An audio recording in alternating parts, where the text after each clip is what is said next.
Hi friends, మనిషికి ఇప్పటి వరకు తీరని ఒక కల టైం ట్రావెలింగ్.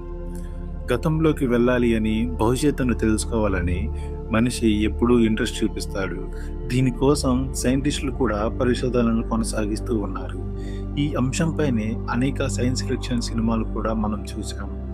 అన్ని భాషల్లోనూ దీనికి సంబంధించిన సినిమాలు ఎన్నో వచ్చాయి. అయితే ఇవన్నీ ఇమాజినరీ బేస్డ్ మూవీస్ మాత్రమే, ఏది వాస్తవం కాదు. అయితే అలా టైం ట్రావెల్ చేయడం సాధ్యమేనా అని ఈ వీడియోలో ఈరోజు మనం దాని గురించి తెలుసుకుందాం.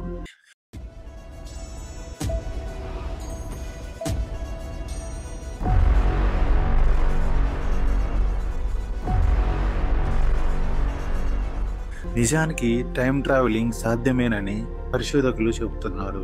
ఎలా అంటే, ఈ సృష్టిలో కాంతిని మించిన వేగం లేదు. ద్రవ్యరాశి ఉన్న ఏ వస్తువు కూడా కాంతి కన్నా వేగంగా ప్రయాణించలేదు. అయితే కాంతిలో సమానంగా ప్రయాణించగలిగితే భూత భవిష్యత్ కాలాలను చేరుకోవచ్చని శాస్త్రవేత్తలు భావన. కాంతి వేగాన్ని అందుకోవాలంటే సెకనుకు 3 లక్షల కిలోమీటర్ల వేగంతో ప్రయాణించాల్సి ఉంటుంది. ఉదాహరణకు, వేల సంవత్సరాల క్రితం భూమిపై జరిగిన ఘటనలు ఇప్పటికీ అంతరిక్షంలో కాంతి రూపంలోనే ఉన్నాయని నిపుణులు చెబుతున్నారు. వాటిని మనం ఇప్పుడు చూస్తున్నామంటే అవి ఎప్పుడో జరిగినవని అర్థమట. వాటిని మనం లైవ్ లో చూడాలంటే కాంతి కంటే వేగంగా ప్రయాణించాలి. శూన్యంలో ఆ ఘటనలు ఎంత దూరం ప్రయాణిస్తాయో అంతకంటే ఎక్కువ దూరం ప్రయాణిస్తే అప్పుడే కాలంలోకి చేరుకోవచ్చని చెబుతున్నారు. అంటే నిన్నటి సూర్యోదయాన్ని చూడాలంటే 24 గంటలు వెనక్కి వెళ్ళాలి. ఆ సమయంలో కాంతి ప్రయాణించిన 2592 కిలోమీటర్ల దూరాన్ని చేరుకోవాలి. అది కూడా సెకను కన్నా తక్కువ సమయంలో. ఇది జరిగితే నిన్నటి సూర్యోదయాన్ని చూడగలమంటున్నారు. అయితే దీనిపై పరిశోధనలు ఇంకా జరుగుతూ ఉన్నాయి. ఒకవేళ అది కనుక సక్సెస్ అయితే భవిష్యత్తులో టైం ట్రావెలింగ్ చేయడం అసాధ్యం కాదని అంటున్నారు. ఇప్పుడు మనం టైం ట్రావెలింగ్ కాన్సెప్ట్ గురించి కొన్ని ఉదాహరణలు చూద్దాం. వీడియోలోకి వెళ్లే ముందు ఇప్పటి వరకు మీకు ఈ కాన్సెప్ట్ నచ్చితే ఒక లైక్ అండ్ షేర్ చేయడం మర్చిపోకండి. తప్పకుండా సబ్స్క్రైబ్ చేసుకొని మీ ఫ్రెండ్స్ అండ్ ఫ్యామిలీ మెంబర్స్కి షేర్ చేయండి. Twin paradox. ఒకే రోజు జన్మించిన 2 అన్నదమ్ములు, ఒకడేమో భూమిపై ఉంటాడు, మరొకడేమో స్పేస్ షిప్లో లైట్ స్పీడ్ దగ్గరగా ప్రయాణానికి బయలుదేరతాడు. ఆ ప్రయాణం మొత్తం అతనికి 5 సంవత్సరాలు అనిపిస్తుంది. కానీ అతను తిరిగి భూమికి వచ్చేసరికి భూమిపై ఉన్న తన అన్నకి 50 సంవత్సరాలు దాటిపోతాయి. ఇది ఏమిటి అని షాక్లో పడకండి. ఇది ఐన్స్టీన్ చెప్పిన టైం డిలేషన్ సూత్రం.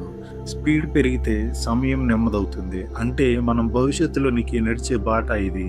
ఒకే పుట్టినరోజు, కానీ వయసులో 45 సంవత్సరాల తేడా ఉంటుంది. అలాంటిది ఇంకొకటి ఇంటర్స్టెల్లార్ స్టోరీ. ఒక స్పేస్షిప్ బృందం బ్లాక్ హోల్ దగ్గర ఉన్న ఓ గ్రహంపై దిగుతుంది. అక్కడ వాళ్ళు కేవలం 1 గంట గడుపుతారు. తిరిగి స్పేస్షిప్కి వచ్చేసరికి షాకింగ్ నిజం ఎదురవుతుంది. భూమిపై ఇప్పటికే 7 సంవత్సరాలు గడిచిపోతాయి. ఇది కేవలం సినిమా సీన్ కాదు, శాస్త్రీయంగా ఇది సాధ్యమైన విషయం. బ్లాక్ హోల్ గురుత్వాకర్షణ టైంను నెమ్మదిగా కదిలిస్తుంది. టైం ట్రావెలింగ్ అంటే భవిష్యత్తులోకి దూకడమే కాదు, టైం అక్కడ ఆగిపోతే నువ్వు ముందుకు వెళ్ళొచ్చు. ఇలాంటిది ఇంకొకటి సన్లైట్. నువ్వు చూసే ప్రతి కాంతి 8 నిమిషాల పాతదని నీకు తెలుసా? సూర్యుడు నుంచి వచ్చే కాంతి మన భూమికి రావడానికి సరిగ్గా 8 నిమిషాల 20 సెకండ్లు పడుతుంది. ఎందుకంటే మన భూమి సన్కి దూరంగా ఉంటుంది. అందువలన ఆ కాంతి భూమిని చేరుకోవడానికి లైట్ వేగంతో ప్రయాణించాల్సి ఉంటుంది. ఫోటాన్లు గంటకి లక్షల కిలోమీటర్ల వేగంతో ప్రయాణించాల్సి ఉంటుంది.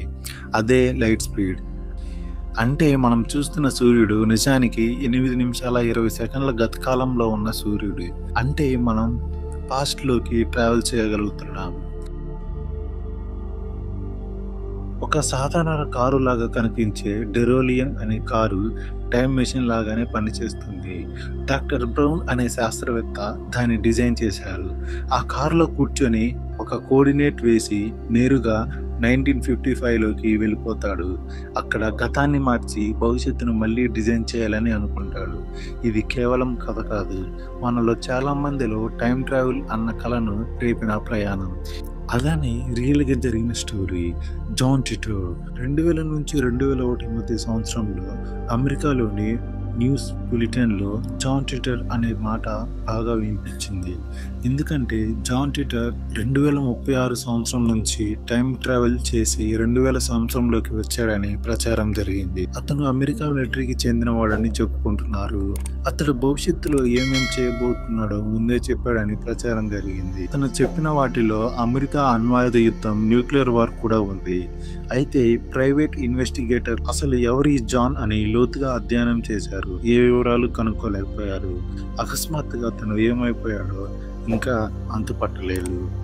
రాబోయే వీడియోలో ఓ మనిషి తాను టైం ట్రావెల్ చేశాడని చెప్పడమే కాకుండా 6000 సంవత్సరం నుంచి మన 2000 సంవత్సరంలోకి వచ్చాడని ఒక కథనం ఉంది. ఆనాటి ఒక ఫోటోని చూపించడం కూడా జరిగింది.